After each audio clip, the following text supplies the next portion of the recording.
Alors, la phase, chaque changement de phase implique un changement d'alliance.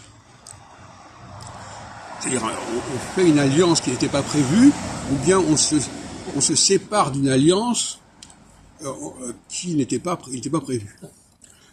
C'est cette imprévisibilité des deux cas qui fait tout le champ de l'astrologie. Prévoir des alliances qui n'étaient pas prévues, ou prévoir des ruptures qui n'étaient pas prévues. Ça me paraît le b.a.-ba de l'astrologie et de son travail. Et ce n'est pas rien. Actuellement, par exemple, en 2023, on a eu les Républicains ont rejoint au niveau de la majorité pour des certain nombre de votes, notamment sur les retraites, la majorité présidentielle.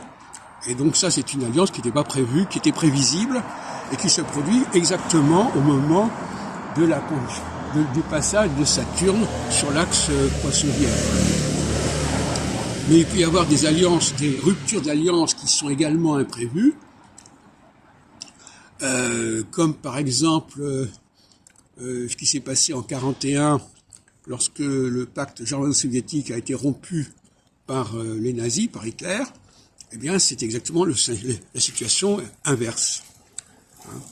Donc ça, c'est très important d'annoncer que de nouvelles alliances vont se produire ou que des anciennes alliances vont casser.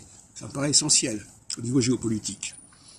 Et donc, chaque fois qu'il y a un changement de ce genre, l'astrologie doit être présente. Et ces changements n'arrivent pas à n'importe quel moment. Ils arrivent essentiellement lors des changements tous les 7 ans.